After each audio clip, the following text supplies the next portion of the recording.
The night Margaret Calloway walked into Ashford Assembly Hall, 200 people turned to look at her. Half of them laughed. The other half were simply waiting to. She had known, stepping out of her aunt's carriage, that the dress was old. She had known it was unfashionable, that the gold had faded at the sleeves, that the fabric whispered of another decade entirely. She had known all of this, and she had worn it anyway, because it was the only thing she had, and because her aunt had pressed it into her hands that morning with trembling fingers and said, "This dress has seen a real ballroom before. Let it see one again." Margaret had not understood what that meant. She was about to find out in the worst possible way. The carriage had barely stopped before Aunt Harriet began talking. "Now remember," she said, straightening the ribbon at Margaret's neckline with quick, nervous fingers, "you are not here to impress anyone. You are here to be seen. There is a difference. Impressing people requires money. Being seen only requires courage." Margaret looked at her, and if they laugh. Harriet's hand stilled for just a moment. Then she smiled, a small, tired smile that did not quite reach her eyes. "Then you look them directly in the face," she said, "and you do not look away first."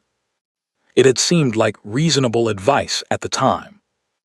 Ashford Assembly Hall was everything Margaret had imagined London to be, and nothing she had prepared for. The chandeliers alone held more candles than her father's entire house in Dorset. The women moved in silks that caught the light like water, pale blue, rose, ivory, deep emerald, and the men stood in clusters near the far wall, talking with the comfortable ease of people who had never once questioned their right to be in a room. Margaret stood just inside the entrance and breathed. She told herself it was only a room, stone and glass and candlelight, people the same as anywhere. Then she saw the Duke of Ashford. He was not difficult to find. He occupied the center of the room the way a fire occupies a hearth, not aggressively, not by force, but simply because everything else arranged itself around him. Edmund Vane, the 8th Duke of Ashford, was perhaps 30, with the kind of face that had clearly been called handsome so many times it had begun to believe it. He stood with 3 other men, all of them laughing at something, all of them holding glasses they barely touched. He looked up at precisely the wrong moment. Or perhaps, Margaret would think later, precisely the right one. His eyes moved over her once. Quickly, the way one glances at something unremarkable in a shop window. And then, just as she was releasing the breath she had been holding, he turned back to his companions and said something low, and all 3 of them looked at her, and the laughter began. It spread the way cold spreads in a room when a window opens, first those nearest to him, then the women beside them, then a ripple outward through the crowd until Margaret could feel it on her skin like weather. She heard only one sentence clearly. Did someone's grandmother escape from the country? The voice was pleasant, almost musical, the kind of voice that had been educated to carry across rooms without ever appearing to raise itself. And it carried now, over the string quartet, over the murmur of 200 conversations, directly into Margaret's ears as though he had leaned in and spoken it there himself. For 3 full seconds she did not move. She was aware of everything in that moment with a strange, sharp clarity, the heat of the candles, the pressure of her aunt's hand suddenly gripping her elbow from behind, the exact sound of the laughter which was not cruel so much as careless. That was almost worse. Cruelty required some acknowledgement of a person's existence. This was something else. This was a room deciding in the space of a breath that she did not quite qualify. Margaret looked at the Duke of Ashford. He had already looked away. He was laughing again at something else entirely, his glass raised slightly, his profile turned toward her in a way that made clear she had already ceased to interest him, if she had ever interested him at all. Margaret lifted her chin. She did not cry. She had learned very young that tears in public were a luxury that cost more than they were worth. Instead, she took one step forward, and then another, and she walked into the room as though she had been walking into rooms like this her entire life, as though the laughter were merely music she had chosen not to dance to. Her aunt fell into step beside her, silent and straight-backed. They found 2 chairs near the far wall and sat. "Well," Harriet said quietly after a moment. "Don't," said Margaret. Harriet closed her mouth. They sat together in the noise and the candlelight, and Margaret kept her eyes forward and her hands still in her lap, and she did not look at the Duke of Ashford again for the rest of the evening. But she did not forget his voice, and she did not forget the way he had already looked away. They did not speak of it in the carriage. Harriet looked out the window at the dark London streets and said nothing, and Margaret looked at her own hands in her lap and said nothing, and the horses' hooves on the cobblestones filled the silence between them with a sound like small, patient heartbeats. It was only when they were inside, coats removed, candles lit, the small parlor of Harriet's rented house closing around them like cupped hands, that Harriet finally spoke. "Sit down," she said. "I will make tea." "I don't want tea." "I know." Harriet moved toward the kitchen anyway. "Sit down." Margaret sat. The dress, she noticed, had not changed. It was still the same faded gold it had always been, still the same worn softness at the sleeves, still the same careful stitching along the bodice that spoke of someone who had once sewn with great love and great precision. It had not become less beautiful because Edmund Vane had laughed at it. She knew this. She sat with her hands folded and told herself this very clearly. It did not help as much as she had hoped. Harriet came back with the tea and set it between them and then, instead of sitting across from her, sat beside her close, the way she had when Margaret was a child and the world had been too large and too loud. "I should have told you before tonight," Harriet said. Margaret looked at her. "Told me what?" Harriet wrapped both hands around her cup and was quiet for a moment. Not the quiet of someone choosing silence, but the quiet of someone choosing where to begin. "The dress," she said finally, "belonged to a woman named Cecile Marchand. Madame Cecile, she calls herself now. She has a small atelier on Briar Street, very quiet, very particular about her clients. She does not advertise, she does not need to." Harriet paused. "She made that dress 40 years ago, not for me. I was only keeping it." Margaret waited. "She made it," Harriet continued, "for a young woman who had come to London with very little money and a great deal of pride, and absolutely no idea how unforgiving this city could be." She turned the cup slowly in her hands. "A young woman who had been born into a good family that had since fallen very far, and who had arrived in London hoping to find some respectable situation, a position, a prospect, anything at all, and had instead found that society had a very specific way of treating women who arrived without money, regardless of their blood."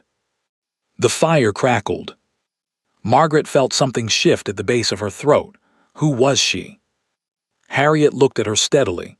Her name before she married was Anne Prescott. She paused. She became the Duchess of Ashford. The parlor went very still. Margaret heard the name settle into the room the way a stone settles into water, and then the ring spreading outward, slowly, touching everything. "The Duke's mother," she said. "The Duke's mother," Harriet nodded. "Cecile found her crying on the steps of a milliner's shop on a Tuesday afternoon in October, with no coat and no money and nowhere particular to go. She brought her inside, fed her and gave her work, not charity work. Anne had very fine hands and she learned quickly." Harriet's voice softened slightly. "They were friends, the real kind, for 3 years before Anne met the old Duke and everything changed. And when the season came and Anne needed a dress, a real dress, something that would let her stand in a room and be seen as the woman she actually was, Cecile made her that one." Margaret looked down at the gold fabric in her lap. "She wore it to her first real ball," Harriet said. "The old Duke noticed her that night, asked her to dance. The rest of it, the title, the house, the life, all of it came after. She was quiet for a moment. Anne died 12 years ago. She left the dress to Cecile, who left it to me for safekeeping when she thought she was dying and then recovered and never quite asked for it back." A faint, dry smile. "Cecile is like that." Margaret did not speak for a long moment. She was thinking about Edmund Vane's voice. The pleasantness of it. The carelessness. Did someone's grandmother escape from the country? She was thinking about 200 people turning in the light of 1,000 candles, and the sound of laughter moving through a room like weather. She was thinking about a young woman sitting on the steps of a milliner's shop with no coat and no money, and a city that had already decided what she was worth.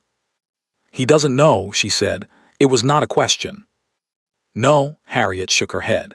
Edmund was very young when his mother died, and the old Duke was not a man who spoke much of difficult things. What Edmund knows of his mother's early years, I suspected, is very little. She set down her cup, and never spoke of it in society. Why would she? She had worked very hard to become someone that room would accept. She was not going to hand them the years before as well. Margaret looked at the fire. Something was moving in her mind, quietly, not yet fully formed, the way light moves under a door before it opens. "Cecile," she said, "is she still in London?" Harriet looked at her with an expression that was careful and knowing and just slightly amused. "She is on Briar Street," she said. "She still takes clients, very selectively." A pause. "She also still takes tea on Wednesday mornings with me when I am in the city." Margaret nodded slowly. "I would like to meet her," she said. "I thought you might." Harriet picked up her cup again. "Wednesday, then." Outside, the London streets were quiet. The carriages had gone home. The candles in the grand houses were going dark one by one, and somewhere across the city, in a very large house with very fine rooms, a duke was sleeping without dreaming of anything in particular. He had already forgotten her name. He had not learned it to begin with. Wednesday came with gray skies and the smell of rain on stone. Margaret wore her plainest dress, dark blue wool, no ornamentation, nothing that invited comment, and walked with Harriet through streets that were just beginning to fill with the morning's business. Carts, vendors, women with baskets, men with newspapers tucked under their arms. London in the early hours was a different city than London at night. Less performance, more machinery. Briar Street was narrow and quiet, tucked between an apothecary and a bookshop that looked as though it had not sold anything since the previous century. The atelier had no sign, only a small brass knocker in the shape of a thimble, worn smooth with use. Harriet knocked twice. The woman who opened the door was perhaps 70, perhaps older, with white hair pinned very precisely and eyes that were the particular shade of gray that looks silver in certain lights. She was small, smaller than Margaret had imagined, but she stood in the doorway with the posture of someone who had long ago decided that height was largely irrelevant. She looked at Margaret for a moment without speaking. Then she said, in a voice with the faint ghost of a French accent still living in it, "You have her eyes." Margaret blinked. "I beg your pardon." Anne, Madame Cecile stepped back from the door. "Not the color, the expression. Come in. The tea is already made." The atelier was small and warm and smelled of fabric and beeswax. Bolts of cloth lined the walls, silks, muslins, fine wools in colors that Margaret found herself cataloging without meaning to. Deep plum, pale sage, a blue so dark it was almost black. In the corner, a dress form wore the skeleton of something not yet finished, pinned and waiting. They sat at a small table near the window. Cecile poured without asking how they took it. "So," she said, settling back in her chair and looking at Margaret with the direct, unhurried attention of someone who had spent a lifetime measuring things precisely. "Harriet tells me you went to the Ashford Assembly." "I did." And Edmund Vane laughed at the dress. "He did." Cecile nodded slowly as though this confirmed something she had long suspected. "He is very like his father in some ways," she said. "The old Duke could also be careless with people he had not yet decided to look at properly." She paused. "He learned, eventually. It cost him considerably." Her eyes moved to Margaret. "What do you intend to do?" Margaret wrapped her hands around her cup. She had been thinking about this since Wednesday had appeared on the horizon. She had lain awake 2 nights turning it over, examining it from different angles the way one examines a stone for hidden facets. I intend to stay in London, she said. Cecil raised an eyebrow very slightly. I have no particular reason to go back to Dorset, Margaret continued. My father is gone. The house is let. Harriet has offered me the season, and I think, she stopped, started again more carefully. I think there is something here worth understanding, about how this city works, about how rooms like that one work, about what it actually takes to stand in them without being dismissed before you have opened your mouth. That, said Cecile, is a considerable undertaking for a woman without money or connections. Yes, said Margaret, I know. A silence. Outside, the rain began soft and gray, running down the window glass in thin, crooked lines. Cecile looked at her for a long moment. Then she looked at Harriet. Something passed between them that Margaret could not quite read, some old, private language of two women who had known each other a very long time. Tell me, Cecile said, turning back to Margaret, what do you know about Edmund Vane? Margaret told her what she had gathered in the days since the assembly. She had asked questions carefully, of Harriet's acquaintances, of the kind of people who talked freely when they believed they were simply filling a silence. She had listened more than she had spoken, which was not difficult. People in London, she had discovered, loved to be listened to. The picture that had assembled itself was this. Edmund Vane was 31. He had inherited the dukedom at 22, which was young enough to be difficult and old enough that no one had thought to protect him from it. He was considered handsome and cold and very clever with money. The estate, which had been considerably encumbered when he inherited it, was now entirely solvent. He sat in the Lords. He was invited everywhere. He was liked in the particular way that powerful men are liked, which is to say that people were very careful to like him. He was not engaged. He had not been engaged. There had been a woman 2 seasons ago, a lord's daughter, very suitable, very approved of, but something had ended it quietly, and no one seemed to know quite what. His mother he almost never mentioned. He does not speak of her, Margaret said. I asked several people as carefully as I could. No one has ever heard him speak of her with any warmth. One woman told me she had asked him once at dinner what his mother had been like. He changed the subject. She paused. I don't think it is because he didn't care for her. I think it is because he cared too much and was given no language for it. Cecile had been listening with her eyes slightly lowered. Now she looked up. That is a perceptive thing to say, she said quietly. It may be wrong, Margaret said. It may be. Cecile was quiet for a moment. Anne loved him very much. He was only 19 when she died, and she had protected him, I think, from the knowledge of what she had been before the Duke found her. She did not want him to carry it. Her voice was even, but something moved through it like a current under still water. I sometimes wonder if that was the right decision. A person cannot grieve what they do not know they have lost. The rain ran down the glass. Margaret thought about a boy of 19, losing his mother and being handed a dukedom, and not knowing that the woman he had lost had once sat on the steps of a milliner's shop in October with no coat and no money, not knowing what she had survived, not knowing what she had been made of, underneath the title and the house and the careful, protected life. Not knowing, and therefore not knowing himself. She thought about a ballroom and a laugh and a dress. She thought about how easy it was to become careless, when no one had ever made you careful. I am not trying to punish him, she said. She wanted to be clear about that to herself as much as to Cecile. I don't want him humiliated. I don't want him ruined. She stopped. You want him to see you, Cecile said. Margaret looked at her. Not as a victory, Cecile continued. Not as a lesson. You want him to actually see you, the way he did not bother to that night. She tilted her head slightly. And you want to understand whether there is something worth seeing in him in return. The room was very quiet. Yes, Margaret said after a moment. I suppose that is it exactly. Cecile nodded once. Then she stood, with the careful deliberateness of someone whose joints occasionally disagreed with her intentions, and moved toward the wall of fabrics without explanation. She returned a moment later with something folded over her arm, a length of deep ivory silk, heavy and particular, with a faint pattern woven into it that was only visible when the light caught it at a certain angle. She set it on the table between them.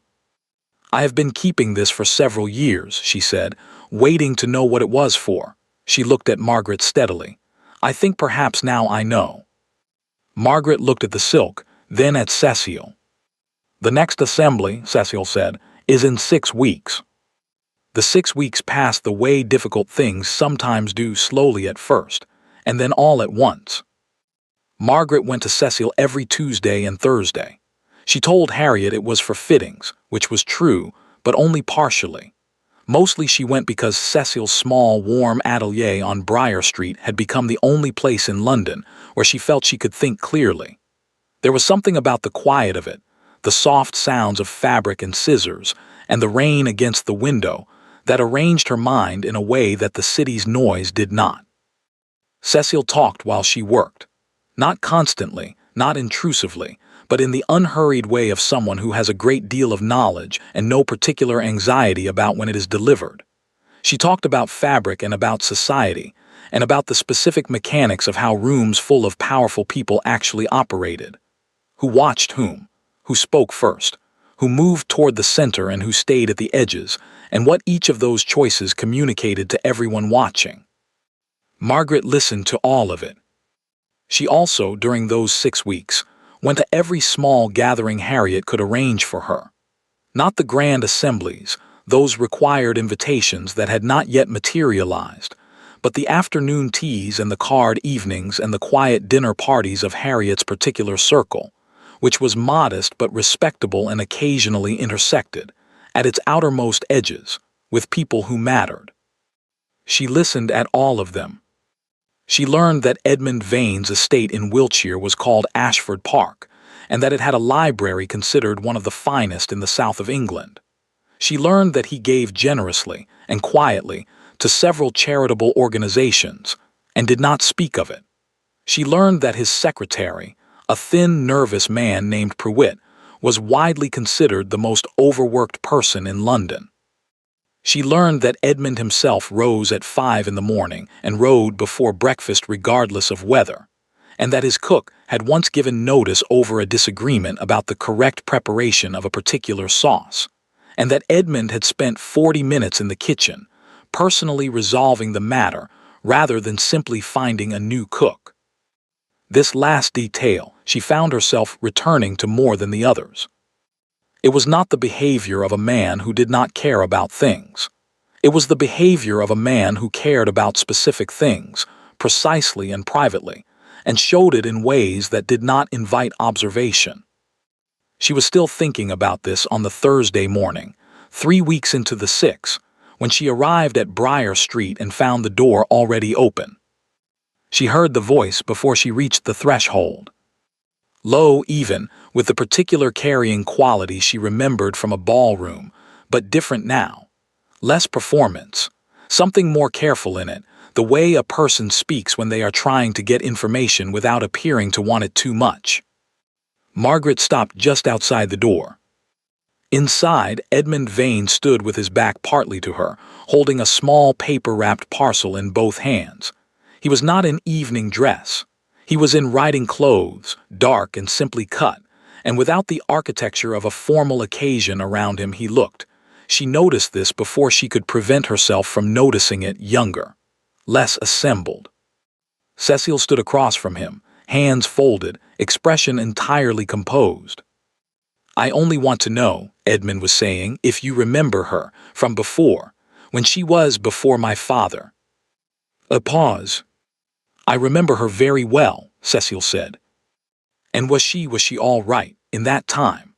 His voice was controlled, but there was something underneath it that was not controlled at all. "I have been told very little. I have always been told very little, and I find that I am—" He stopped, started again. "I am 31 years old, and I realize I do not know what kind of woman my mother was before she became my mother, and it seems important to know. Suddenly. I cannot explain why it is suddenly important." Cecile looked at him for a long moment. Then her eyes moved just briefly, just for a fraction of a second, to the doorway where Margaret stood. Margaret did not move. Your mother, Cecile said, returning her gaze to Edmund, was one of the most courageous women I have ever known. She was also stubborn and occasionally infuriating, and she laughed too loudly for society's taste, and she did not apologize for it. A pause. She was very much herself, in a time when this city made that extremely costly for a woman in her position. Edmund was quiet for a moment. The parcel, he said finally, contains a miniature of her from before her marriage. I found it in the back of a cabinet in the library. I thought, he stopped again, set the parcel carefully on Cecile's work table. I thought perhaps you might want it. Cecile looked at the parcel. Something moved across her face quickly and then gone. Thank you, she said, quietly, as though the words cost something. Edmund nodded once. He picked up his gloves from the table and turned toward the door, and that was when he saw Margaret. He went very still. She watched him absorb it, her presence, the atelier, the fact that she was standing in the doorway of the one place in London where he had just allowed himself to be something other than entirely composed. She could see him calculating, reassembling, reaching for the particular manner he wore in society the way other men reached for their hats.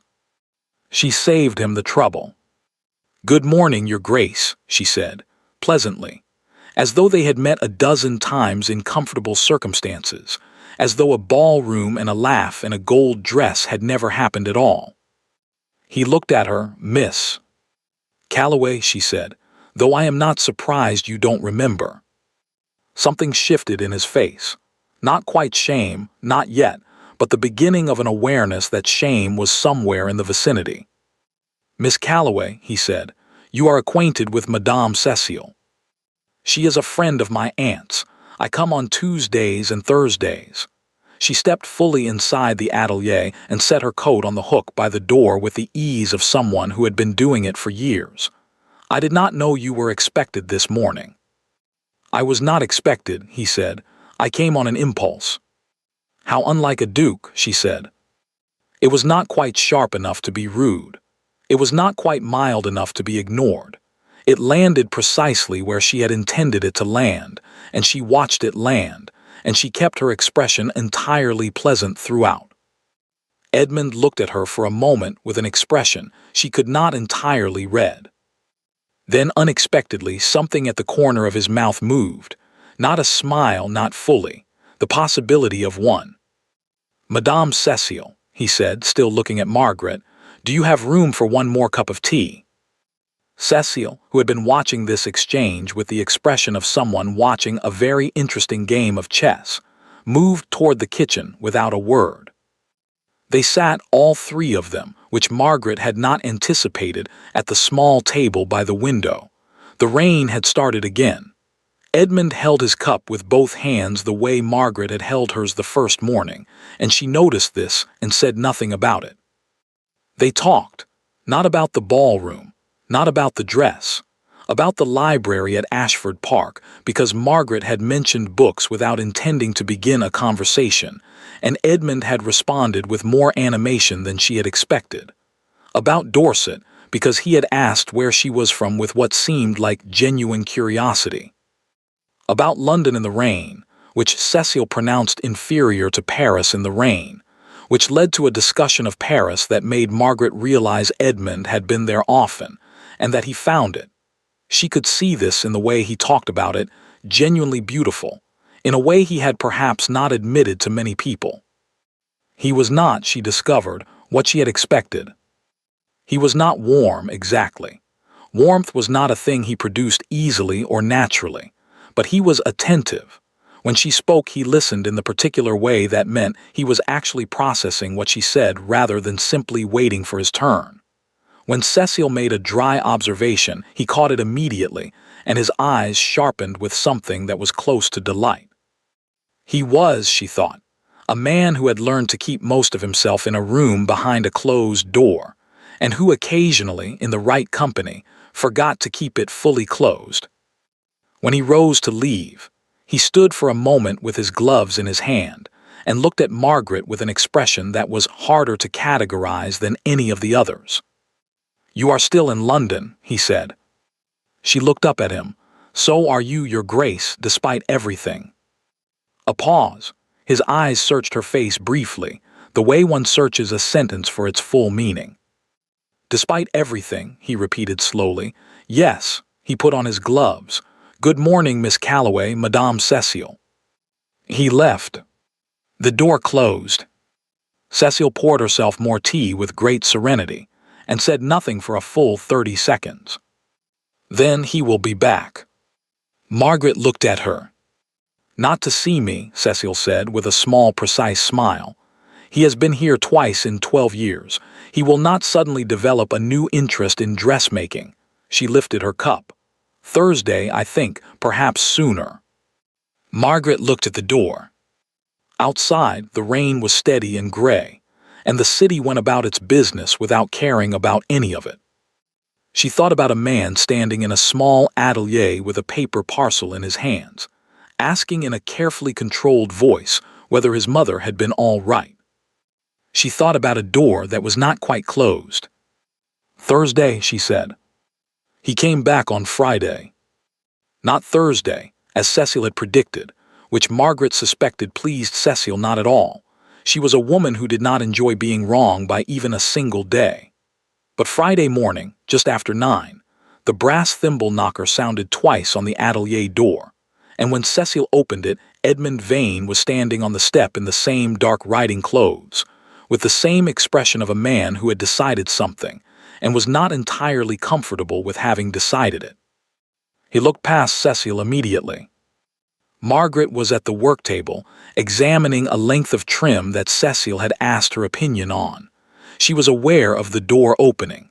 She did not look up at once, which cost her more effort than she would have liked to admit. "Miss Calloway," he said. "Your Grace." She looked up then with the same pleasant composure she had offered him on Tuesday. "You've come back." "I have some additional questions for Madame Cecile." "Of course," said Cecile smoothly from somewhere behind him. "Come in. I will put the kettle on." She disappeared into the kitchen with the efficiency of a woman who intended to take a very long time about it. Edmund came in. He did not sit immediately. He moved to the window and looked out at Briar Street for a moment in the particular way of someone who is organizing their thoughts and does not want it observed. Margaret returned her attention to the trim and gave him the courtesy of not watching. After a moment he sat not across from her, but at the near end of the table, which was closer than strictly necessary. "I have been thinking," he said, "about what Madame Cecile told me on Tuesday." "About your mother." "About my mother." He was quiet for a moment. "She said my mother was courageous, that she was herself in a time when that was costly." He turned his gloves over in his hands. "I have been trying to understand what she meant, what the shape of that actually looked like." Margaret set down the trim. "Did you ask her?" "I came back to ask her." A pause. "But I find I would like your perspective first." She looked at him. He was looking at the table, not avoiding her eyes, she thought, but gathering something. There was a quality to his stillness that she was beginning to recognize, a kind of internal deliberateness, as though he moved through his own feelings the way careful men moved through unfamiliar rooms. Slowly, with attention. "I don't know your mother's story," Margaret said. "Not in full. Only what Harriet has told me and what Madame Cecile has offered." "Then tell me what you know." She told him. She told it carefully, without ornamentation, the way she had assembled it herself. The milliner's steps in October, the work at the atelier, the 3 years of friendship with Cecile, the dress. She watched his face as she spoke. He did not interrupt. He did not look away. But she could see, in the particular stillness that settled over him as she talked, that each piece of it was landing somewhere deep and rearranging things. When she finished, the kitchen was quiet and the rain was tapping at the window, and Edmund was looking at his hands. "She never told me," he said, not with accusation, with something more like wonder, and underneath the wonder something that was not quite grief but was its close neighbor. "She was protecting you," Margaret said. That's what Cecil believes. From what? From knowing that she had survived something difficult. His voice was even, but there was a tightness in it. Knowing that it would not have made me love her less. It would have made me understand her more. He stopped, set his gloves on the table. I have spent 12 years not understanding her, not fully, knowing only the version of her that she decided I was old enough to be given. Perhaps, Margaret said carefully, she did not know how to give you the rest of it without also giving you the fear she had felt. And perhaps she did not want you to carry her fear. He looked at her then, directly, for the first time since he had sat down. That is a generous interpretation, he said. It may be the right one. Or it may be the interpretation of someone who prefers to think well of people. Is that a flaw? He considered this with what appeared to be genuine seriousness.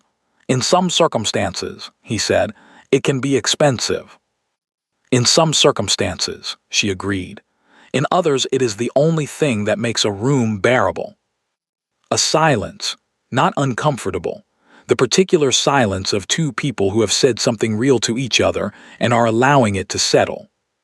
Cecil appeared from the kitchen with the tea, moving with the unhurried serenity of a woman who had heard every word through a thin door and was satisfied with what she had heard. She set the tray down, poured 3 cups, and sat without comment. Edmund picked up his cup and then set it down again without drinking and said to Cecil, "The dress." Cecil looked at him. "The gold dress," he said. "You made it for her for the ball where she met my father." He paused. "I need to know what she was like that night, not the story of it. I have the story. The bare facts of it were told to me when I was young.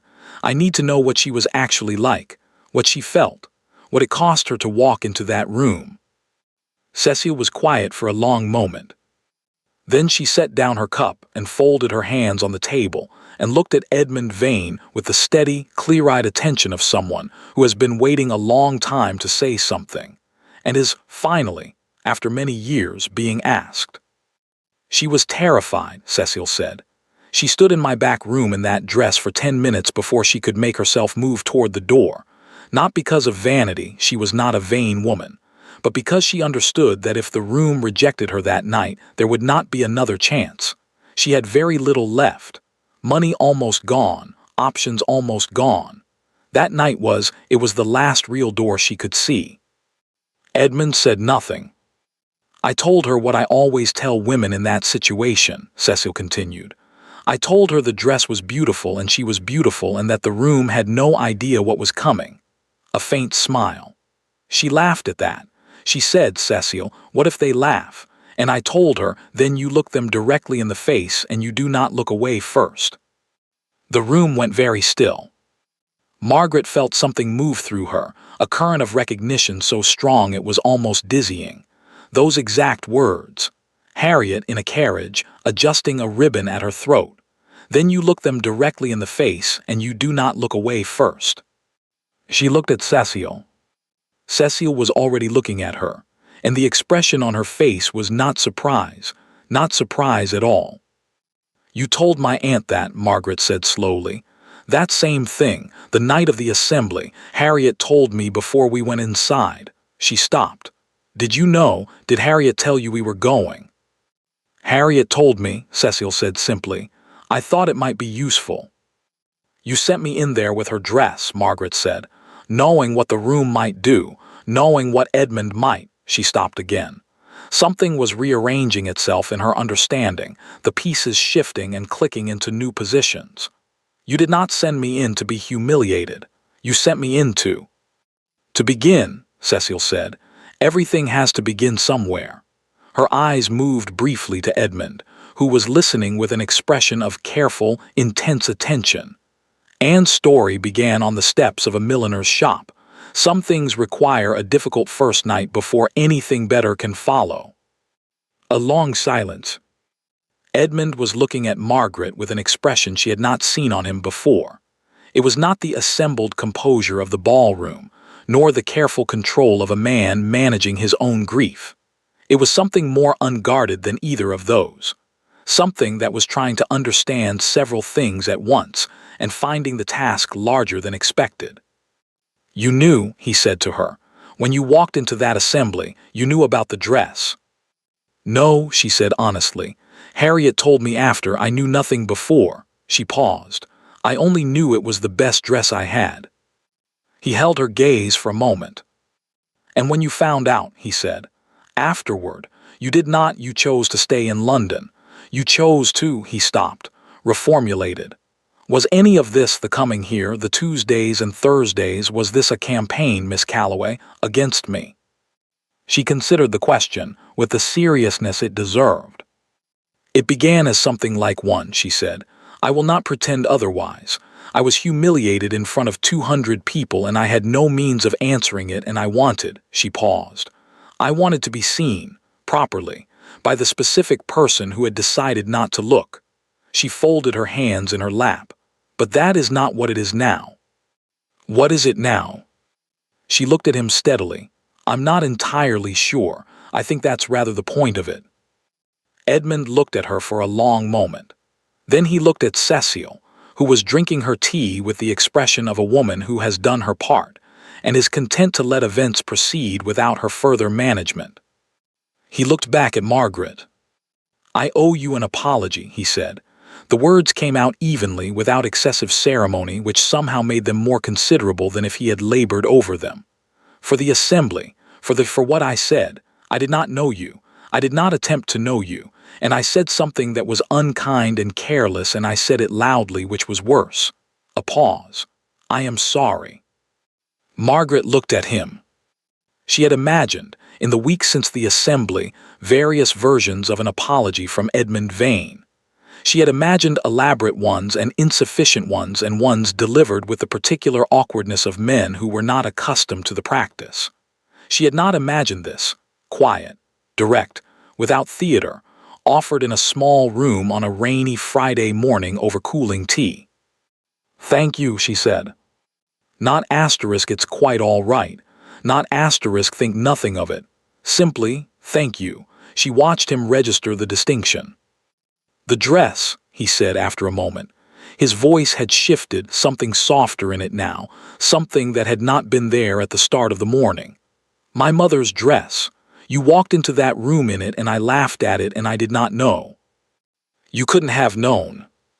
"No, but I should have." He stopped. "I should have looked more carefully before I opened my mouth."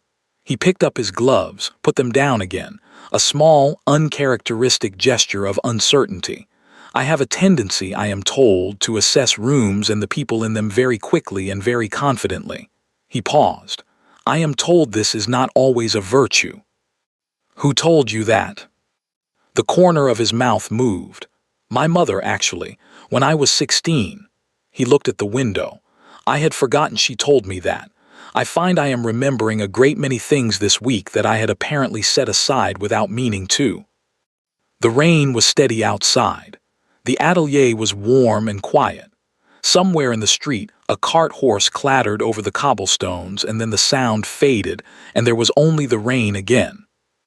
"The next assembly is in 3 weeks," Cecile said, with perfect composure, as though she were commenting on the weather. Edmund looked at her, then at Margaret. "Are you going?" he asked. "I had considered it," Margaret said. A pause. "Then perhaps," Edmund said carefully, "I might call on you and your aunt before then, if that would be acceptable." Margaret held his gaze for a moment. She thought about a ballroom and a laugh. She thought about a woman on the steps of a milliner's shop in October with no coat and no money. She thought about a gold dress and what it had survived, and what it had started, and what it was apparently not finished starting yet. "Thursday," she said. "We are at home on Thursdays." Edmund nodded once. He stood, put on his gloves with the care of a man who needed a moment to collect himself without appearing to need one, and inclined his head to Cecile. "Thank you," he said to her, "for what you told me about her." Cecile looked up at him with those silver eyes that saw everything and concealed very little of what they saw. "She would have liked you," she said. "The man you are now, not the boy who forgot her advice. A small pause. She would have liked Miss Calloway considerably more. Edmund looked startled. Then quietly he laughed, a real one, unguarded, there and gone in a moment like a door briefly opened onto a lit room. He left. The door closed.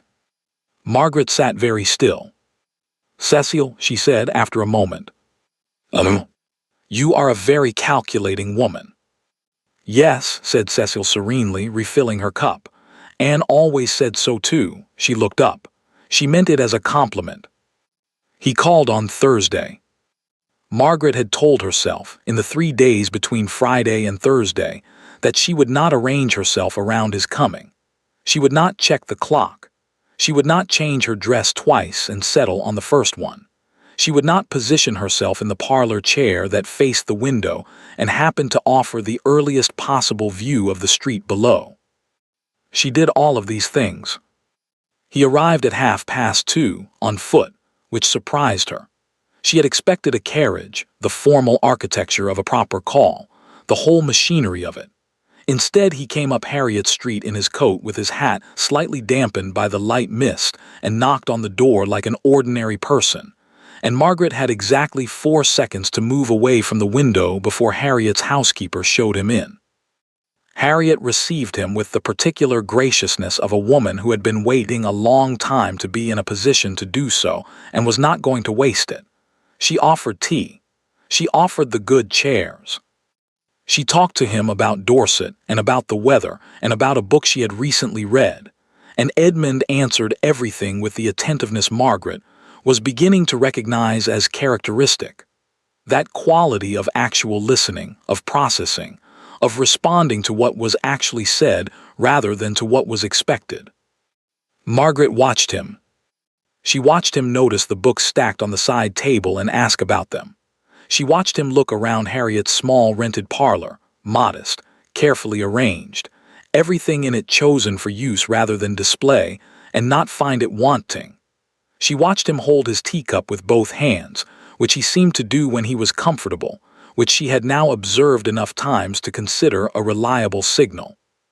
He stayed an hour. When he rose to leave, he looked at Margaret and said, very simply, "Next Thursday, if I may." "Next Thursday," she said. He came next Thursday, and the Thursday after that, and on the 4th Thursday he arrived with a book tucked under his arm, a volume of natural history with illustrations that he had apparently noticed Margaret examining in a bookshop window on a street where he had no particular reason to be unless he had followed her there, which she chose not to remark on, and presented it to her with the slightly stiff formality of a man who was doing something he was not entirely sure how it would be received. She thanked him. He sat down and talked about the illustrations for 20 minutes with an animation that was entirely unguarded, and Harriet excused herself to write letters with the transparent diplomacy of a woman who had decided she was no longer needed in a particular room, and Margaret and Edmund sat in the small parlor with the book between them and talked until the light changed. It was, she thought, the best afternoon she had spent in London. She did not tell him this. She was not, she reminded herself regularly, a woman without sense. She knew what he was, a duke, titled and wealthy and from a world that had its own specific gravity, its own rules of motion. She knew what she was, a woman from Dorset with no money and a good name that had grown somewhat threadbare with disuse, staying in her aunt's rented house on a borrowed season.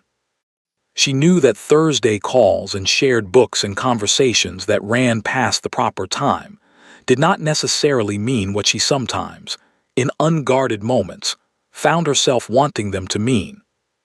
She knew all of this. She continued to be glad he came on Thursdays. The 3 weeks passed.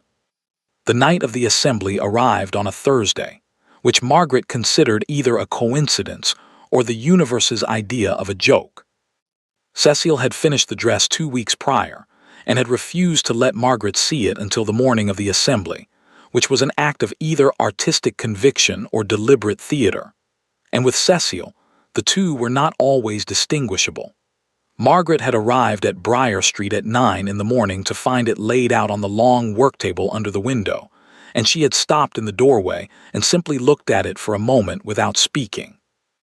It was ivory, the heavy silk Cecile had shown her on that first Wednesday morning, but what Cecile had done with it was something that went beyond the fabric itself. The cut was simple, almost severe in its lack of ornamentation, but the simplicity was the kind that required absolute precision to achieve, the kind that looked effortless because every decision had been made with complete deliberateness. The only decoration was along the neckline, a narrow border of the same fabric, folded and stitched in a pattern that was only visible when the light caught it, the same hidden quality Margaret had noticed in the bolt when Cecile had first placed it on the table. It was not a dress that announced itself. It was a dress that waited and let the room come to it. "Well," said Margaret. "Yes," said Cecile with satisfaction. Margaret looked at her. "You made her dress in gold because she needed to be seen from across a room. A last door, you said." She looked back at the ivory. "This one is different." "This one," said Cecile, "is for a woman who has already been seen, who does not need the room to find her, who walks in knowing precisely who she is and requires no announcement." She picked up her tea from the windowsill. "Gold was for Anne. Ivory is for you." Margaret dressed in the small back room while Cecile did her hair, simply, precisely, in a way that owed nothing to current fashion and everything to what actually suited her face. When it was done, Margaret stood in front of the narrow mirror and looked at herself for a long moment. She did not look like the woman who had stood at the entrance of Ashford Assembly Hall 3 months ago, she thought. Then she looked more carefully. She looked exactly like that woman. Same face, same eyes, same slight unevenness of her left brow that she had never managed to be at peace with. Nothing about her had materially changed, no sudden beauty, no miraculous transformation. She was still herself, precisely and completely. But she was looking at herself differently, and the difference, she understood, was the point. "There," said Cecile from behind her. Margaret turned from the mirror. "Thank you," she said, and then, because it needed saying and because Cecile deserved to hear it plainly, for all of it, not only the dress. Cecile looked at her with those silver eyes. "Anne would have liked this part very much," she said. "The part where you walk back in." She paused. "Make sure he sees you immediately." "I am not going for him," Margaret said. "I know," said Cecile. "That is exactly why you should make sure he sees you immediately." Harriet's carriage arrived at Ashford Assembly Hall at 8:30. The hall was, if anything, more crowded than it had been 3 months ago, the season in its final weeks, every invitation accepted, every appearance calculated. The chandeliers were the same. The string quartet was the same. The particular density of silk and candlelight and the low roar of 200 conversations proceeding simultaneously, all of it the same. Margaret sat in the carriage for a moment before stepping out. She was not frightened, exactly. Fear would have been simpler. This was something more complicated, a full awareness of the room ahead and of herself, and of the 3 months that stood between this night and the last time she had stood at this entrance, and a recognition that what happened tonight would settle something, though she was not entirely certain what. Harriet put a hand over hers briefly. Margaret stepped out of the carriage. She walked into Ashford Assembly Hall. The difference was immediate, and she felt it before she could identify its source. A subtle shift in the room's attention, a ripple of awareness moving outward from the entrance in a way that was entirely unlike the laughter that had moved through it before. No one laughed. Several people looked, and then looked again, and then leaned slightly toward the person beside them. She walked forward. She had been in this room before. She knew where the chairs were placed near the far wall and how the crowd thinned near the windows and where the string quartet was positioned so that the sound was fullest. She moved through the room not as someone navigating unfamiliar territory, but as someone who had studied the map and arrived prepared. Harriet beside her was quietly radiant with suppressed satisfaction. She had been in the room perhaps 4 minutes, exchanging greetings with two of Harriet's acquaintances near the far wall, when she felt a change in the room's texture that she could not have explained but recognized immediately. She did not turn around at once. She finished her sentence. She responded to what Harriet's acquaintance had said. She allowed the moment to complete itself naturally. Then she turned. Edmund Vane was standing 20 feet away with two other men, and he was not looking at them. He was looking at her. Had been, she understood, since she had entered the room. She could see in his face, she had learned to read it, these past weeks, with some accuracy, a collection of things occurring simultaneously. Recognition. Something that was not surprise but was adjacent to it. And something else quieter that she had not seen there before and could not immediately name. She held his gaze across the room. He said something brief to the men beside him. They nodded. He moved toward her. The room noticed. Of course the room noticed. This was the precise function of rooms like this one, to notice things and to talk about them. And there were people present who had been at the last assembly, and who had seen what Edmund Vane had said to a woman in a gold dress, and who were watching now with the sharpened attention of people who understand that they may be witnessing something worth discussing tomorrow. Margaret was aware of all of it. She watched him cross the room toward her, and she kept her expression pleasant and composed, and she did not feel pleasant and composed in the slightest. She felt present, she thought. Fully, entirely present in a way that was almost uncomfortable, every nerve attentive, the way one feels standing at the edge of something high, not because one is afraid of falling, but because the air is so much cleaner there. He reached her. He did not look at the dress, or rather, he did briefly in the way that was unavoidable, but his eyes returned to her face immediately and stayed there. "Miss Calloway," he said. "Your Grace." A pause. Around them the room continued its low roar, conversations proceeding, music threading through everything, but here, in this small radius between them, it was somehow quieter. "You came back," he said. "You sound surprised." "I am not surprised." He was looking at her with that quality of complete attention that she had stopped finding disconcerting somewhere around the third Thursday. "I am," he paused. Something moved across his face. "I am glad. That is what I am." Margaret looked at him. She thought briefly, and with a clarity that was almost amusing, about the first time she had stood in this room. The entrance, the laughter, the 200 faces turning. His voice, pleasant and carrying, and the way he had already looked away before the sound of it had finished moving through the crowd.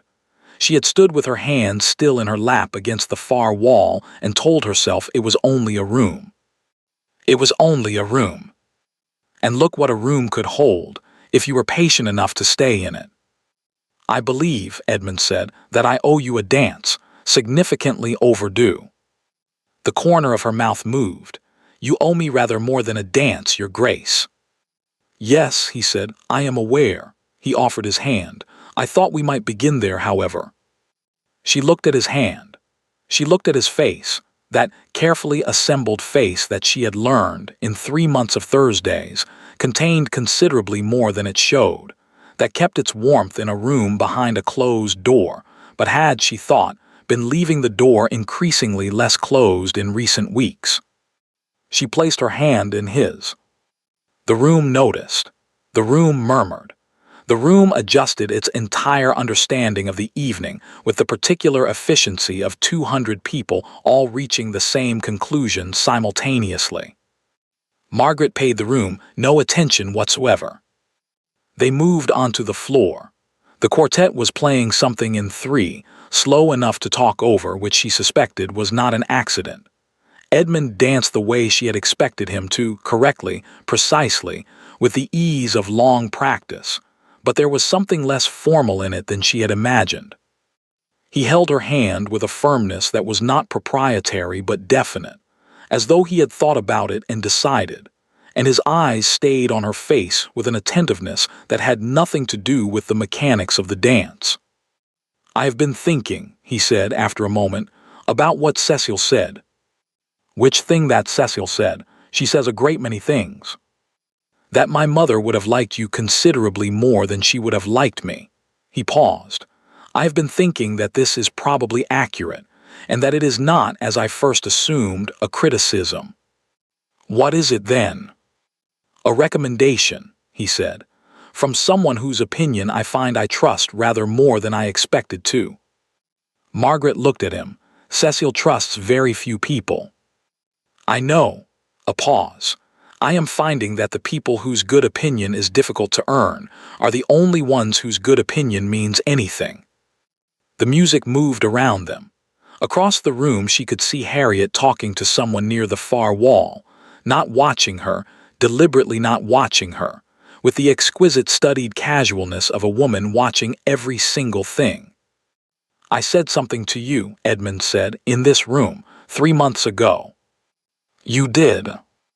I have thought about it a great deal. His voice was even, but there was something underneath it that was not even at all. Not only because it was unkind, though it was, but because of what it represented, the particular quality of carelessness it required. He paused. My mother spent years building herself into someone this room would accept. She never told me what that had cost her. And I walked into that same room and demonstrated in one sentence that I had learned nothing of what she had survived. He was quiet for a moment. That is the part I cannot easily forgive in myself. Margaret thought about what to say. She thought about easy absolution, the comfortable thing, the words that would smooth the moment into something less jagged. She did not offer them. Then don't forgive it easily, she said. Keep it. Let it change how you look at rooms and the people in them. She paused. Your mother couldn't give you her fear, but perhaps this is what she would have given you instead if she had known how. The understanding of what it costs to walk into a place that hasn't decided to let you in yet. He was quiet for several beats of the music. She would have liked you considerably more than me, he said again, but differently this time, not rueful, something warmer in it. I know, said Margaret. Cecil told me. He laughed. The same laugh she had heard in the atelier, real, unguarded, there and gone. But this time it did not disappear so quickly. It stayed in his face after the sound of it had faded, in the lines around his eyes and in the particular way he was looking at her, and Margaret felt something settle in her chest like a key turning in a lock she had not known was there. The music continued. They danced. Around them, the room observed and murmured and drew its conclusions, and began composing the accounts it would give tomorrow over breakfast tables across London, and none of it touched them, and the candles burned, and the night moved forward, and somewhere across the city on Briar Street, a small atelier sat quiet and dark with a gold dress folded carefully in a cedar chest, and an old woman asleep in her chair who was, if anyone had been there to observe it, smiling slightly in her sleep. When the dance ended, Edmund did not release her hand. He held it briefly, just a moment past what convention required, and looked at her with an expression that had traveled a long way from the man who had stood in a ballroom 3 months ago and laughed without looking. Miss Calloway, he said. Margaret, her name in his mouth for the first time without the architecture of formality around it. Simply her name, offered carefully, like something he had been holding for a while and had decided to set down. I find that I have a very great deal more to say to you, more than can be said in one evening or several evenings or, he stopped, collected himself. I wonder if you might permit me to say it. Margaret looked at him for a long moment. She thought about Dorset and a borrowed dress and a carriage stopping outside a hall full of candlelight. She thought about a Tuesday morning and silver eyes and tea going cold on a small table. She thought about Thursdays and books and the particular quality of a door that was not quite closed. I think, she said, that I might permit that. His hand tightened slightly around hers. Outside, London went on being London, loud and indifferent and full of rooms that had not yet decided about you. But here, in the light of 1,000 candles, the room had decided, and it had decided in her favor. And Edmund Vane was holding her hand like a man who had been careless once with something important and intended, from this point forward, to be extremely careful. It was, Margaret thought, A very good beginning. They were married in October. Not in London. Not in a grand church with 200 guests and a procession of carriages and the full machinery of a society wedding grinding away in the background. Edmund had asked her, on a Thursday afternoon in Harriet's small parlor with the book of natural history open between them and the rain doing its usual work on the windows, where she would like to be married, and Margaret had said, without hesitation, Dorset. He had looked at her. Dorset, he said. The village church where my father is buried, she said. It holds perhaps 60 people. The roof leaks slightly on the left side when the rain comes from the east. The vicar is 73 and has been known to lose his place in the service and simply begin again from the top. She paused. It is the most beautiful place I know. Edmund had been quiet for a moment. Dorset, he said again, and then all right. His secretary Prewitt, when informed, had gone through a brief but visible series of internal adjustments before arriving at professional acceptance. Several of Edmund's acquaintances had expressed surprise in the carefully modulated way of people who considered themselves too well-bred for open objection. Lady Forsyth, who had made it her particular project to see Edmund married to her niece for the better part of 3 seasons, had sent a letter that Margaret did not read past the second paragraph. Harriet had wept, productively and with great satisfaction, for approximately 40 minutes upon hearing the news, and had then begun making lists. Cecil had said, "Good asterisk," in the tone of a woman crossing a long-held item off an internal inventory, and had immediately begun measuring Margaret for the wedding dress. The wedding dress was not ivory. Margaret had expected ivory, a continuation, a completion of the line that had begun with gold and moved through ivory and might logically end there. But Cecil had looked at her on the first fitting morning and shaken her head with the finality of a woman who had made her decision before Margaret had arrived. Not ivory, she said. Ivory was for the assembly, for proving something. She turned Margaret gently by the shoulders to face the mirror. You have nothing left to prove. Then what? Margaret asked. Cecil smiled, a real one, not the small, precise professional smile, but something warmer and less managed. White, she said. Simply white, because you are happy and happiness does not require argument. The dress was white silk, simply cut, with long sleeves and a neckline that was modest and exact, and it was the most beautiful thing Margaret had ever worn. She stood in the narrow mirror on the morning of her wedding and looked at herself and felt uncomplicated. Entirely, surprisingly uncomplicated. As though all the various arguments and calculations and careful managements of the past months had resolved themselves overnight into something that required no further maintenance. She was happy. It was, she thought, a remarkably straightforward thing when it finally arrived. The church in Dorset held 58 people and smelled of old stone and candle wax, and the particular damp sweetness of cut flowers in cold air. Harriet sat in the front pew and did not cry, which had required, Margaret suspected, significant preparation. Prewitt sat 3 rows back and looked deeply relieved, which Margaret had not expected and found inexplicably touching. Several of Harriet's London acquaintances had made the journey, filling the middle pews with carefully arranged traveling clothes and expressions of people who had decided to find a small country church charming and were mostly succeeding. Cecil sat at the end of the 3rd pew on the left side. She had come by postchaise from London, alone, with a small leather bag and the composure of a woman who had traveled in worse conditions for less important occasions.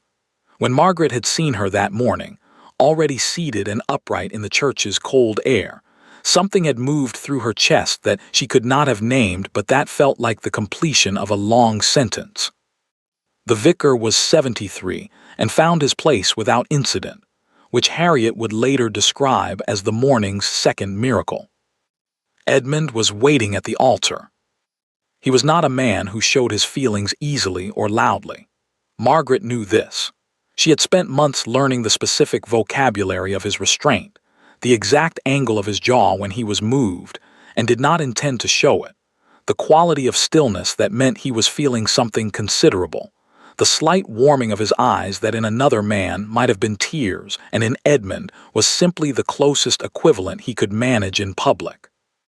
All of these things were present when she walked toward him. She walked alone. Her father was gone and she had no brother, and when Edmund had offered carefully to arrange some suitable escort, she had said no. She had walked into difficult rooms alone before. She was capable of walking into this one. She was not sorry she had said no. There was something in the walking, the stone floor under her feet, the quiet of the church, the faces turned toward her in the pews, Edmund growing closer and more particular with each step, that she wanted to have entirely to herself. The memory of it, the full unshared weight of it. This walk this morning, this church with its leaking roof and its smell of cold stone, and the man at the end of the aisle who was watching her with an expression that had traveled a very long way from a ballroom laugh. She reached him. He looked at her for a moment, just a moment, before the vicar began. In the particular way he had that meant, he was saying something he had not found words for yet. Then very quietly, so that only she could hear, "You are extraordinarily beautiful." It was not the first time he had said it. He had said it on a Thursday, 2 months prior, in Harriet's parlor, with the abruptness of a man who had been trying not to say it for some time, and had simply run out of resistance. Margaret had looked at him and said, "You didn't think so in September asterisk," and he had said, "I wasn't looking properly in September asterisk," and she had said, asterisk no asterisk, and they had both been quiet for a moment, and then he had said, "I intend to spend a considerable amount of time making up for September asterisk," and she had thought, standing in that small parlor with the rain on the windows and the book of natural history between them, that she was in a very great deal of trouble. She had been right. "I know," she said now, which made him smile, the real one, the unguarded one.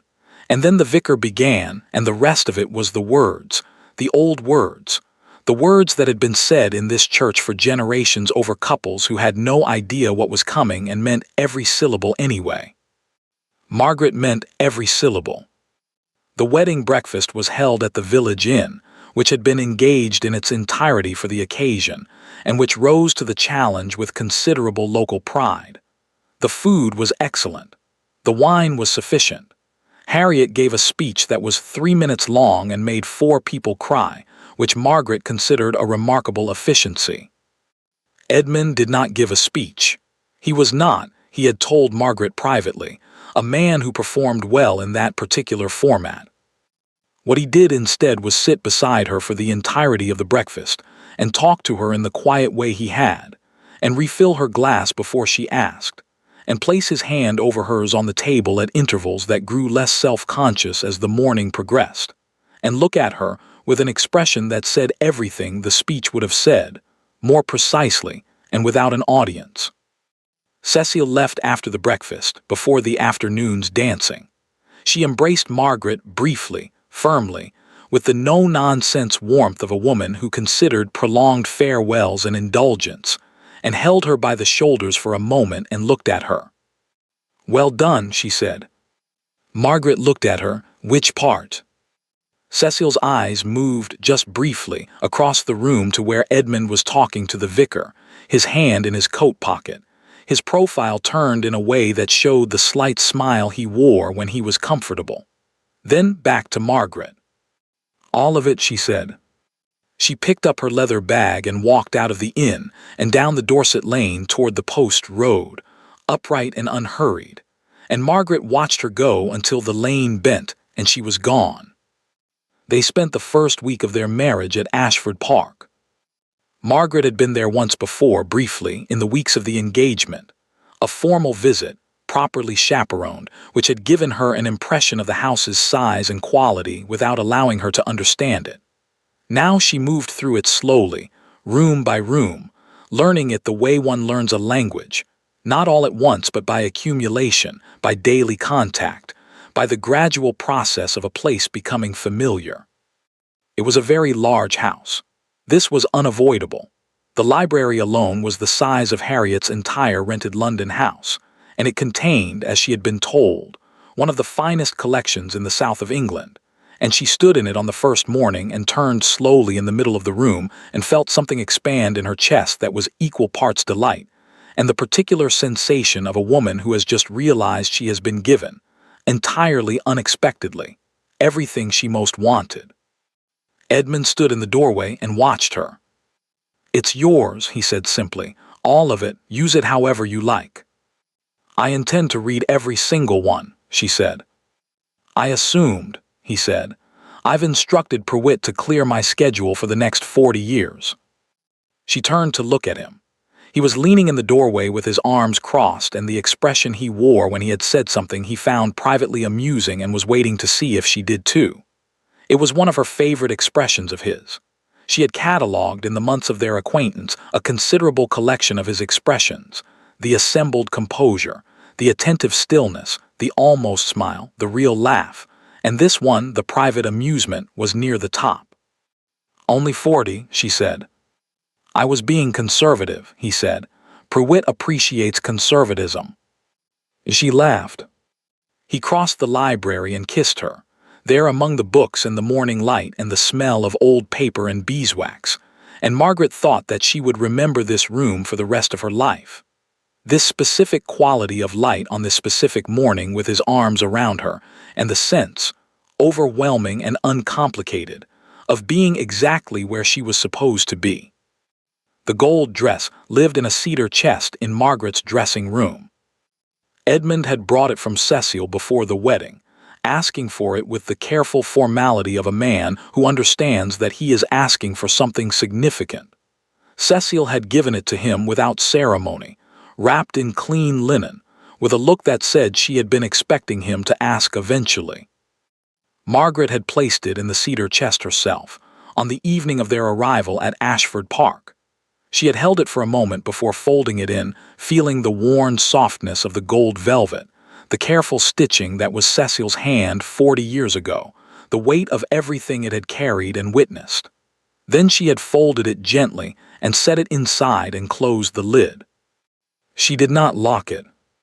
She opened it sometimes in the mornings when Edmund was out riding and the house was quiet. She would lift the lid and look at it, not for long, just a moment, a brief acknowledgement, the way one acknowledges a person in passing who has done you a significant kindness. Edmund knew she did this.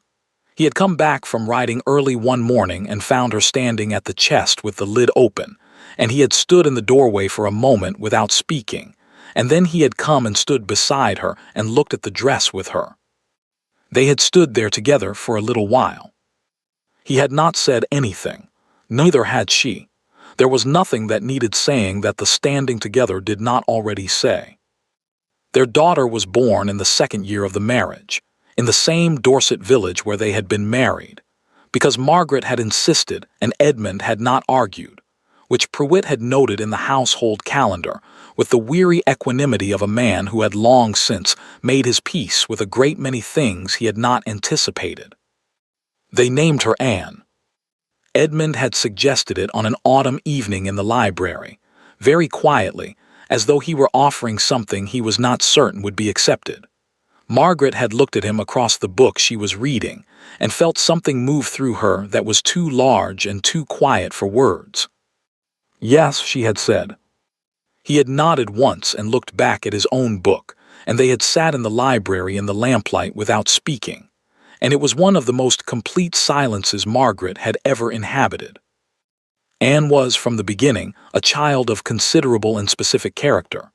She was loud and curious and laughed with the particular wholeheartedness that did not calculate in advance whether the laugh was appropriate.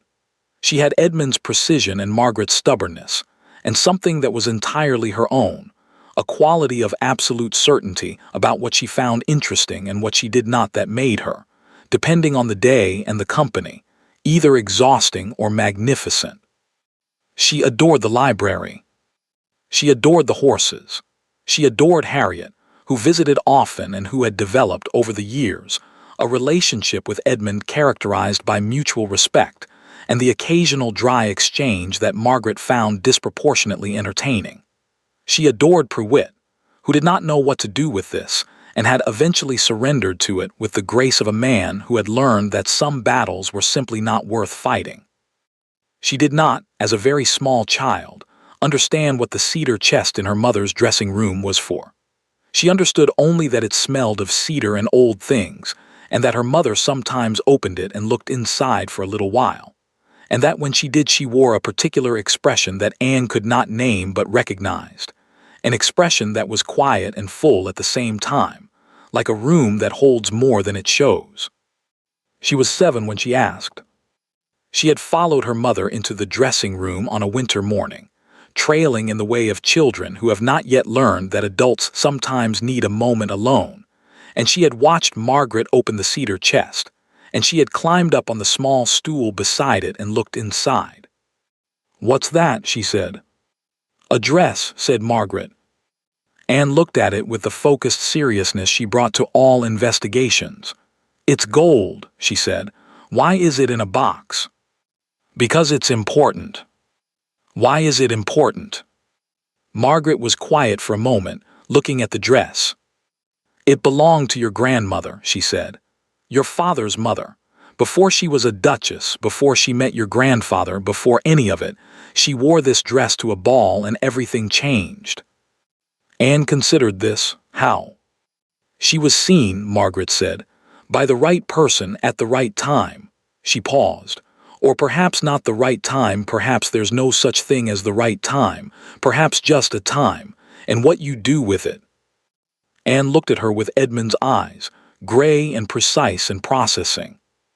"And then what?" she said. "And then she became your grandmother," said Margaret. "And then your father was born, and then—" She stopped. "And then everything," she thought. "And then a ballroom in September and a laugh and a borrowed gold dress, and a woman named Cecile on the steps of a milliner's shop, and tea on Wednesday mornings and Thursdays and books, and a church in Dorset and a library and a cedar chest, and this dressing room and this child on this stool with those eyes, looking at a gold dress and wanting to know the story. And then everything. And then you," she said. Anne looked at the dress for another moment with the expression of a child filing something away in a location she intends to return to. "Can I wear it someday?" she said. Margaret looked at her, this loud, certain, magnificent child with her father's eyes and her grandmother's laugh, and her own particular quality of absolute self-possession that owed itself to no one, or perhaps to everyone. "Someday," she said, "when you need it." "How will I know when I need it?" Margaret closed the cedar chest gently. "You'll know," she said. "It's the night when the room hasn't decided about you yet, when you walk in and you can feel it, that they haven't made up their minds, that they're waiting to see what you do." She straightened and looked at her daughter. "That's the night you wear the gold dress, and you walk in and you look them directly in the face and you do not look away first." Anne absorbed this with the gravity it deserved. "And then what happens?" she said. Margaret thought about ballrooms and laughter and cedar chests and libraries, and an October morning in a Dorset church, and a man in a doorway saying simply, "All right." She thought about Cecile, sleeping in her chair on Briar Street with a slight smile. She thought about a woman she had never met, who had worn this dress to a ball with everything at stake, and had danced once with a duke, and had kept the rest of her story close and private and her own, and had loved her son too much to hand him her fear, and had perhaps not known, could not have known, that 40 years later her dress would do for someone else what it had done for her. She thought about what it meant to be seen. Not rescued, not transformed, not made into something different or better or more acceptable to rooms that had not yet decided. Simply seen, fully, by someone who was finally at last looking properly. "Then you'll know," she said, "what happens next." That winter, Cecile Marchand died quietly in her chair on Briar Street, on a Tuesday morning, with her tea going cold beside her, and the atelier full of half-finished dresses and bolts of fabric in colors that had been waiting to become something. She was 81. She had outlasted 2 husbands she had chosen not to mention, and 4 monarchs, and 1 complete reconstruction of the building next door, which she had observed from her window with the critical eye of a woman who considered most human endeavors structurally unsound. She left the atelier and everything in it to a young seamstress named Polly who had worked for her for 6 years and who cried for 3 days, and then opened the atelier on the 4th day, because Cecile had told her, explicitly, not to waste time. She left Margaret a letter. It was 3 sentences long. The first, Anne wore the gold dress and it changed everything. The second, you wore the ivory dress and proved the point. The third, give the girl the gold one when she's ready. She'll know what to do with it. Margaret read the letter twice. Then she folded it carefully and placed it in the cedar chest on top of the gold dress where it stayed. Edmund found her there later that afternoon, sitting on the floor beside the cedar chest with the lid open, and he sat down beside her on the floor, something she had not expected, the Duke of Ashford sitting on a dressing room floor, and took her hand and held it and said nothing, because nothing was what the moment required. They sat together for a long time.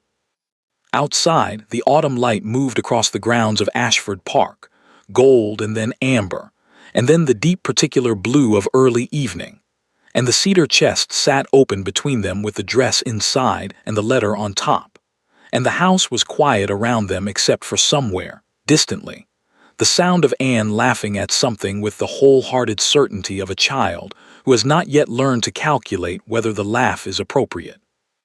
It was, Margaret thought, the most beautiful sound she had ever heard. She held her husband's hand and listened to it. And the gold dress lay in the cedar chest, patient and soft and full of everything it remembered, waiting for the next girl who would need to walk into a room that hadn't decided about her yet. Waiting as it had always waited. For the right night. For the one who would look them in the face. And not look away first. Thank you for listening to the story all the way to the end. If you enjoyed one of our stories, let us know where you're watching from in the comments. And if you'd like to support the channel, you can join as a member or send a super thanks or super chat. Your support helps us continue creating more stories like this. Don't forget to subscribe for more stories.